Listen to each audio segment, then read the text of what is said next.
Measuring product analytics used to be complex and challenging just a decade ago, but today we can measure every user action or mouse click. But instead of driving more clarity, we now drown in a sea of non-actionable metrics, and it's become a lot harder to find the real signal in all this noise. So in this video, I'm going to show you how to baseline the performance of any product using just 5 key metrics, identify what to focus on, and avoid drowning in a sea of numbers. Hi there, if you're new to this channel, my name is Ash Maurya. I'm an entrepreneur and author and the creator of the one-page business modeling tool, Lean Canvas. On this channel, I share systematic strategies and techniques for starting and growing a business. Now tell me if this story sounds familiar. You launch a new product with great enthusiasm and are optimistic that customers will come rushing in. But your first month's paid conversion rates are lower than expected, and so you decide to invest in some metrics.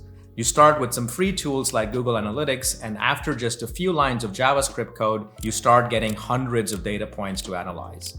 While this is interesting data, it doesn't help you increase your conversion rates, so you invest in a few more tools, and then some more, and pretty soon you're drowning in metrics.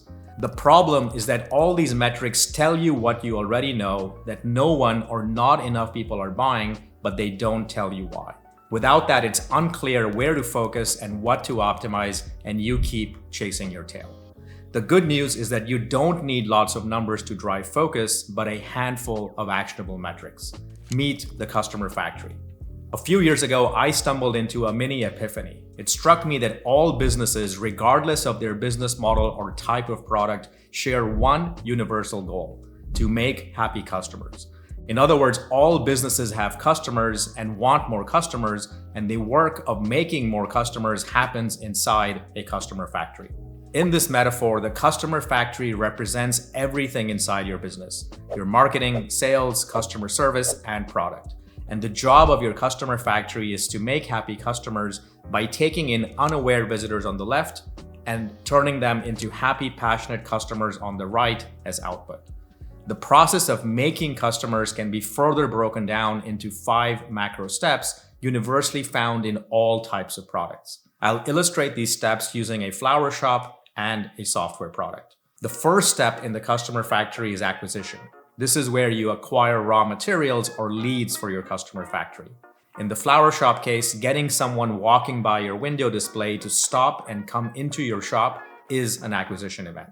On a product website, I recommend measuring acquisition when you can uniquely identify a visitor and start a conversation with them, such as when you capture their email address. The next step in the customer factory is activation. This is where your newly acquired prospect has their first gratifying user experience with your product, ideally reinforcing why they came into your factory in the first place. In the flower shop case, if the prospect finds your shop in disarray once they come inside, that would be a disconnect from the promise you made at the front of the store, and they'd probably leave and never return. On the other hand, if your shop is well organized and smells of fresh flowers, you activate the prospect and they are more likely to spend more time in your store, which you measure as retention. Retention is the time they spend with your product on the first and subsequent visits. Taken together, activation and retention create what I call the happy customer loop. This is where you repeatedly deliver value to your prospects and convert them from users into paying customers through the revenue step. Now, you might be wondering if revenue always comes after activation, as there are many products where customers pay upfront before using them. Even in those cases, I still like to logically place revenue as step 4 because most products have some trial or customer satisfaction period. Even when you buy a big screen TV at a retail store, you're given 30 days to return it if you're not satisfied.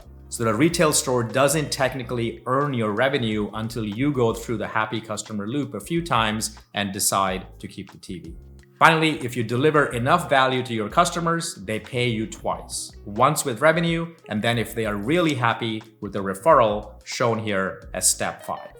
In the case of the flower shop, this could be as simple as telling another friend about your store. For the software product, this could range from social sharing features like share with a friend to explicit referral campaigns. So these are the 5 universal steps you can find in any product. It's important to note that each of these macro steps is often made up of many sub-steps that you can and should also measure, which can be helpful for further troubleshooting when needed. But you don't always need to see all these sub-metrics. Simply visualizing just these 5 metrics is a great way to build a one-page company-wide dashboard which gives you a bird's eye view of your product's performance. If you're familiar with the pirate metrics model popularized by Dave McClure, yes, these are the same 5 steps. Dave called these metrics pirate metrics because the first letter of each step spells out the word R, which is something pirates like to say. What's the pirate say, bud? Yeah. I became an instant fan of pirate metrics when I first learned about them years ago, and I used to visualize them as a funnel. But the problem with a funnel is that it assumes a linear progression of steps, and customers don't usually behave this way. This is why I redrew the pirate metrics as a customer factory. Not only does it help you visualize the customer journey as non-linear steps, but the real power of the customer factory is that it opens the door to systems thinking, specifically the theory of constraints. Theory of constraints is a system optimization approach pioneered by Eliyahu Goldratt and described in his groundbreaking book, The Goal. The basic premise of the theory of constraints is that a system is always limited by a single constraint or weakest link at any given time. Imagine being tasked with improving the throughput of a real factory. You could interview the line workers or managers, but doing that would most likely result in a long list of problems and possible solutions. Who do you listen to and what advice do you follow? This is the drowning in metrics challenge. A better approach would be to start by baselining the factory's throughput as a series of steps. Then identify the slowest step on the line. The slowest step represents the bottleneck or current limiting constraint in the system. Every system always has one, and this is the step to focus on improving. Hopefully, this illustration shows that attempting to improve any other steps will not improve the factory's throughput because the slowest machine is holding up the throughput. Trying to work on other steps is premature optimization. The same is also true in a customer factory. At any given time, there's always going to be exactly one step that is the slowest step, and your job is to identify that and ignore the rest. Now, identifying the constraint only tells you where to focus, not how to break the constraint. When people identify a limiting constraint, the common tendency is to want to overcome the constraint by acquiring more resources. For example, hiring more factory workers or buying more machines. While this would certainly break the constraint, they can also be needlessly wasteful. What if you could break the constraint by upskilling your current workers through training, servicing the slowest machine, or running that machine on overtime? Goldratt calls this exploiting the constraint, and this is a critical skill to master, especially if you're running a resource-constrained startup. As a startup founder, you might not have the luxury of hiring more people or buying expensive equipment, but with a little out-of-box thinking, you can often find ways to exploit the constraint and break the bottleneck. One of my favorite examples to illustrate this is how the Audi race team won the Le Mans race. They had set a goal of winning the race that year because their closest competitors BMW and Mercedes had won the race before, which made the goal particularly worth pursuing for them. The obvious way to win a race is to build a faster car. However, building a significantly faster car is non-trivial, and they didn't have the time to do that. So the chief engineer at Audi posed a different propelling question to his team. He asked, how can we win Le Mans if our car cannot go faster than anyone else's? Audi won the race that year. Can you guess how? They won the race not by building a faster car, but a more efficient car.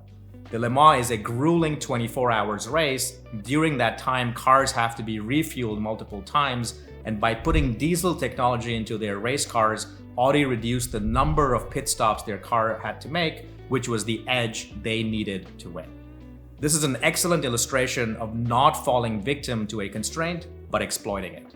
This is why I like to think of constraints as gifts. They're gifts because once you correctly identify them, one, you stop drowning in all other distractions and can simply focus all your energy on breaking this one constraint.